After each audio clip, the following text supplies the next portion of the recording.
The order lands in Southampton in November of 1294. As one of the town officials expected to carry it out, you now owe King Edward I a large war galley. It must be a good vessel, built for 120 oars, and the crown wants it by Christmas. Christmas is about 5 weeks away. Before a hull touches water, you need a waterfront site, timber, iron, rope, sailcloth, tools, shipwrights, blacksmiths, transport, storage, and enough cash to keep all of them working. There is one immediate problem. The king has not handed Southampton a chest of money.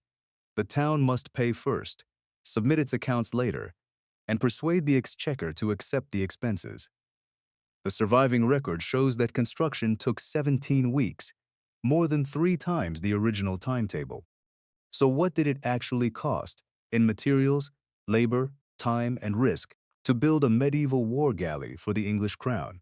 And who carried that cost before the king received his ship? Calling this a government shipyard hides the most important part of the story.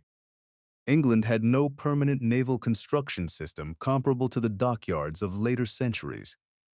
When the crown wanted new warships, it had to pull craftsmen, suppliers, and facilities out of the civilian maritime economy.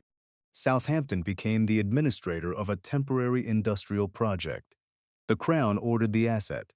Town officials arranged purchases and payments. A specialist from Bayonne supervised the technical work with 4 master shipwrights from Sussex and the Isle of Wight working under him. Around them stood a larger network of suppliers, carriers, smiths, carpenters, sawyers, and casual laborers. The center of the evidence is Southampton's surviving galley account, now among the English Exchequer records. It follows construction through expenses, workers, materials, rented space, and equipment.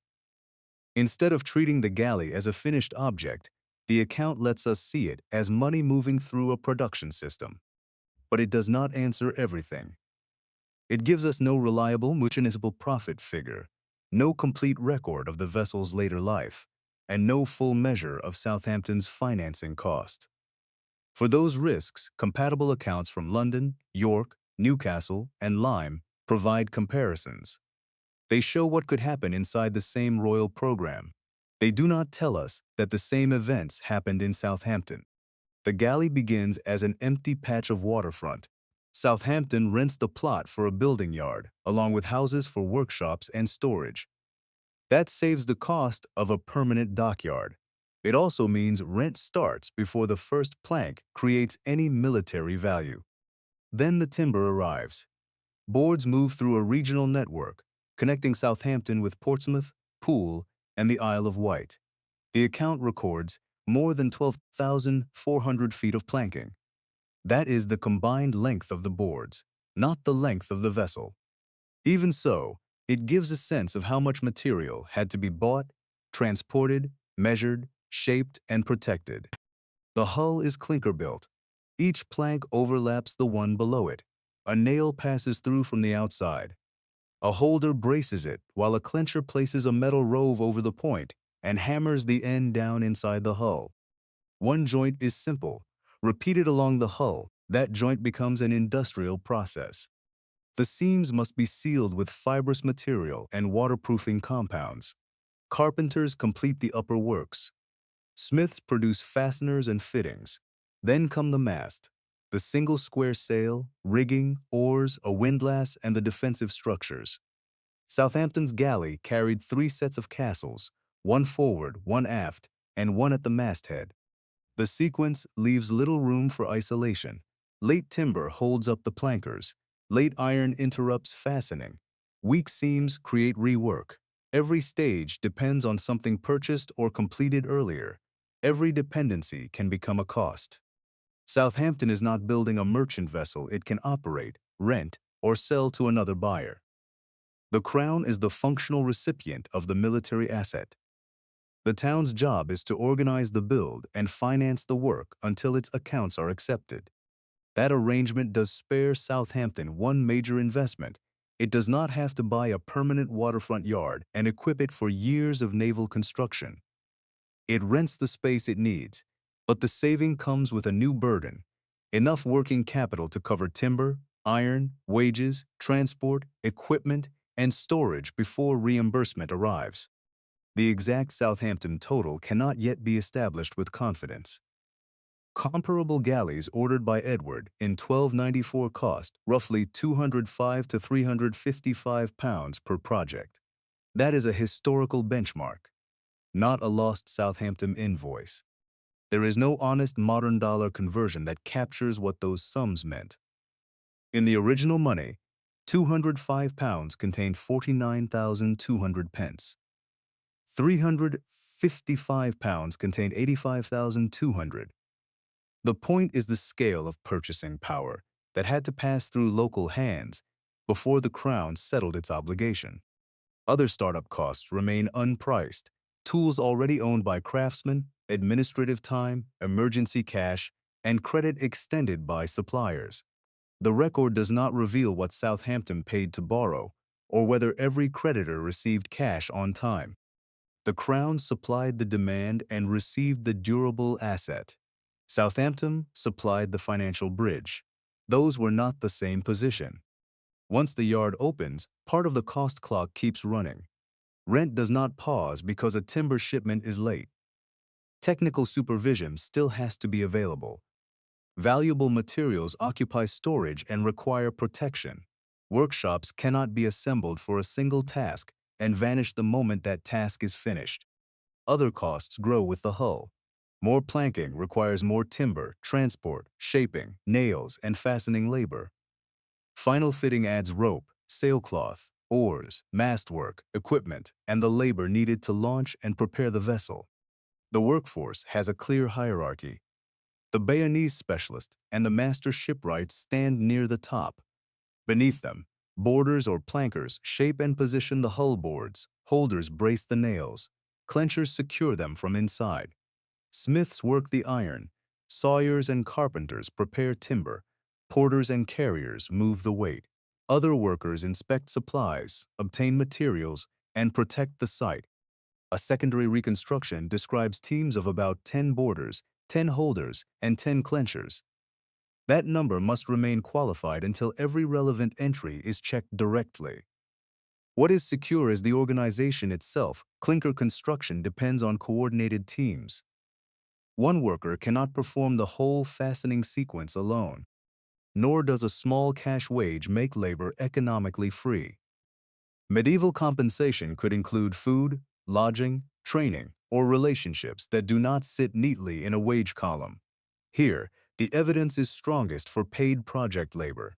It is not strong enough to insert a large quantity of unpaid family work, so the model leaves that possibility outside rather than assigning it an invented value.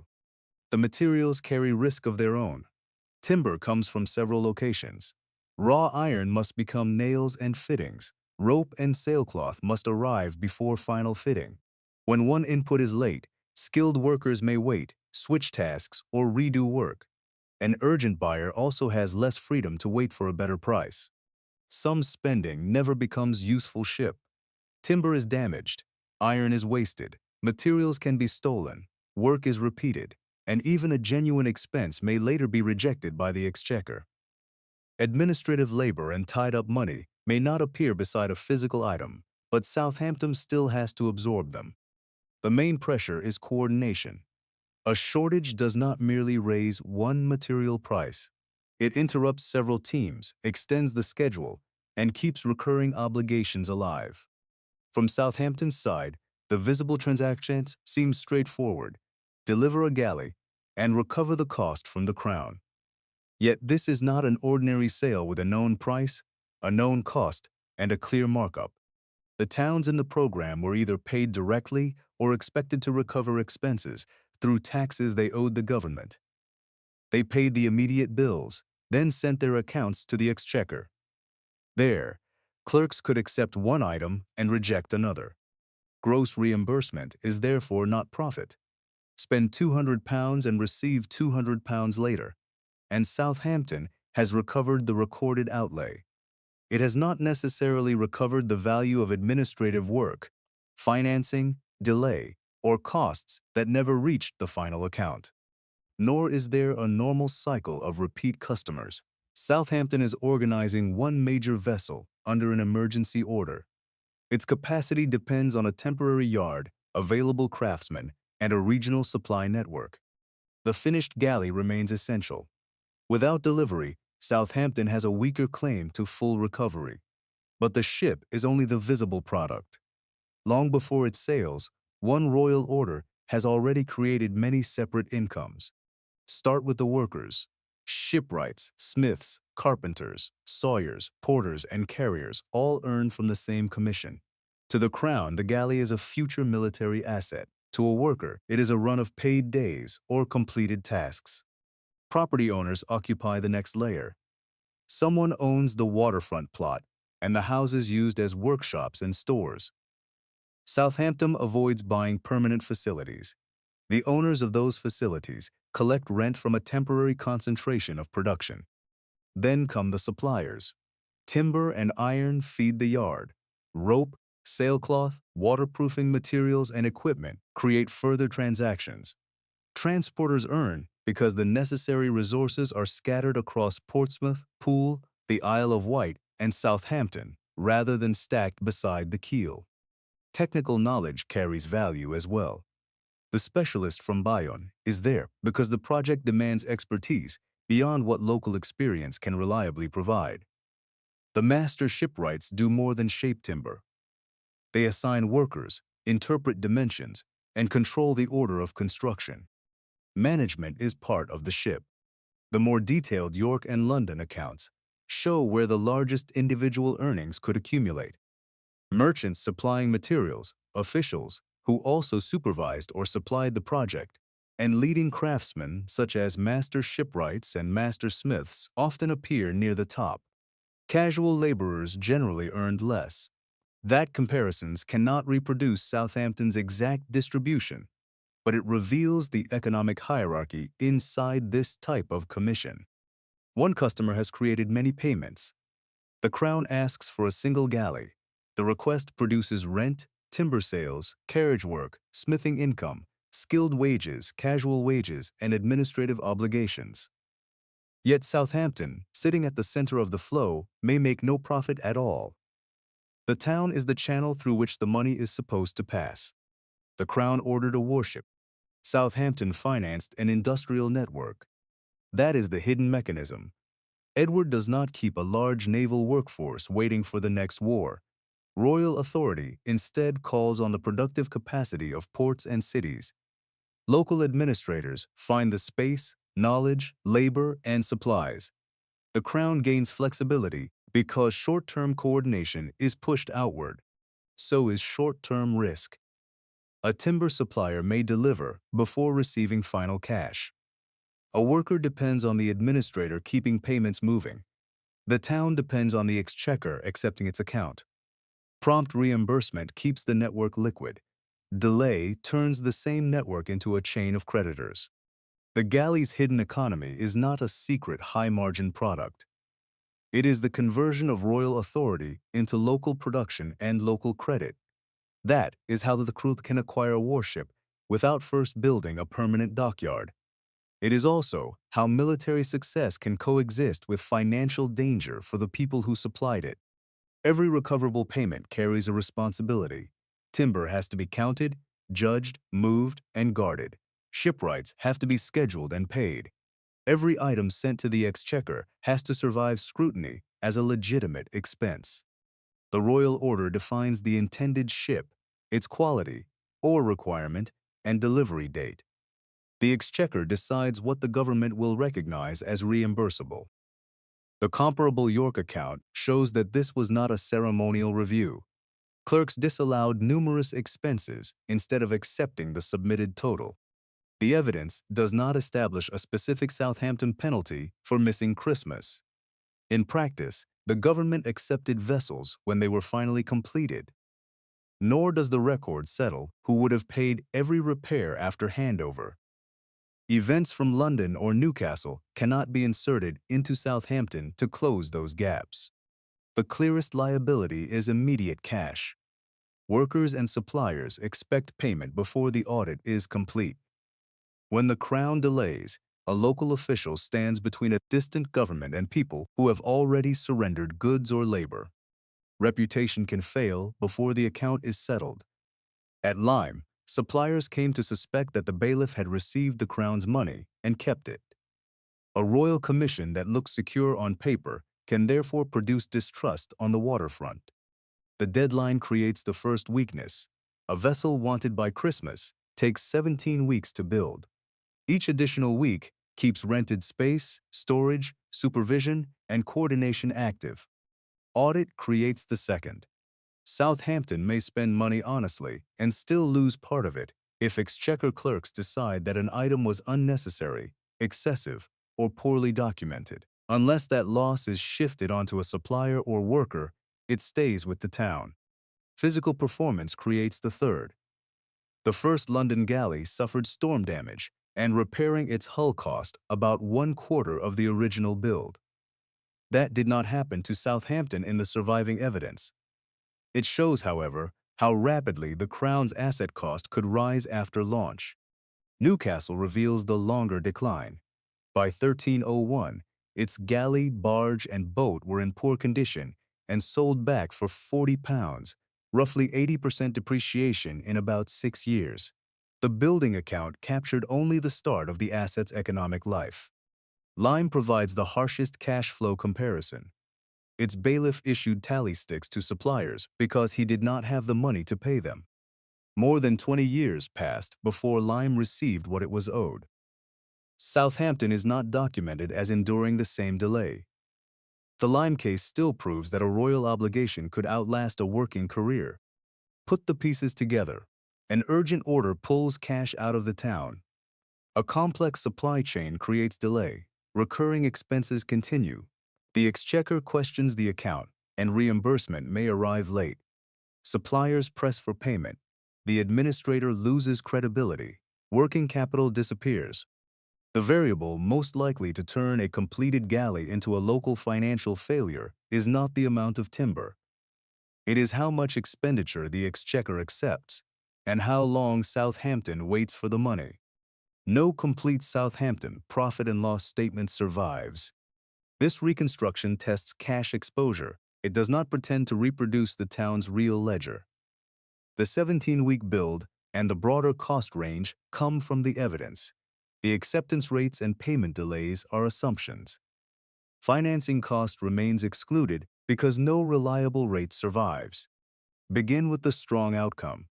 Assume a project cost somewhere between £205 and £355. The exchequer accepts every eligible expense and repays Southampton promptly. The town recovers the same nominal amount it paid. Its cash result is around break even before administrative work and the cost of tying up money. The Crown receives the galley, and the town can settle with suppliers and workers. The model still shows no documented profit. In the ordinary outcome, assume the exchequer accepts 95% and payment takes an illustrative year. The rejected share leaves Southampton short by roughly £10 to £18.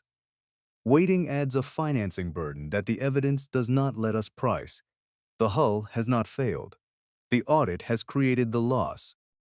In the weak outcome, assume only 80% is accepted, and repayment takes several years. The nominal shortfall rises to about £41 to £71. Suppliers must wait, accept local credit, or force Southampton to find cash elsewhere. The vessel can be complete while the local financial system behind it is damaged. The Crown faces a separate stress. Repairs matching the London comparison would add roughly £51 to £89 to a vessel initially costing within the benchmark range. The model does not assign that repair bill to Southampton. It separates delivery cost from the lifetime cost of the asset. These outcomes are sensitivity tests, not predictions. Construction cost controls the size of the exposure. The accepted percentage determines how much of the outlay returns. Timing determines whether nominal repayment arrives soon enough to preserve liquidity. A finished ship is therefore not the financial break-even point. Southampton needs nearly every legitimate expense accepted. and it needs payment before financing pressure and unpaid obligations consume the recovery. This is a cash flow verdict, not evidence of profit, and certainly not evidence of durable wealth. Southampton did finish its galley, although the vessel did not meet the original requirement for 120 oars. In 1297, it sailed to Gascony with the galley from Lyme. For the Crown, the system had worked. A temporary civilian network produced a vessel that entered royal service. Southampton's own financial result is harder to see. The evidence provides no complete municipal surplus, no final timetable for every repayment, no later repair history, and no disposal value. We cannot say that Southampton profited. We also cannot transfer Lyme's delay or London's storm damage onto its account. The value flowed in different directions. The Crown acquired strategic capacity. Property owners collected rent. Merchants, transporters, craftsmen, and laborers received payments. Southampton coordinated that flow, but financing the project did not leave the town with ownership of the ship. What then did the galley actually cost? The defensible answer is a range and a mechanism. The broader program places a vessel of this kind at roughly 205 to 355 pounds. Southampton also committed 17 weeks, more than 12,400 feet of planking, a regional supply chain, skilled labor, and local credit. Financial success required coordinated labor, high exchequer acceptance, and prompt repayment. The failure mechanism was simple. Cash left the town before approved money came back. Returned to the royal order in November of 1294. At first, the challenge looks like a wooden hull that must be finished by Christmas. The account reveals something larger. Timber, iron, rope, and labor made the galley visible. Local credit held the project together. If you had to choose, would you rather control the finished warship or administer the town that had to finance it?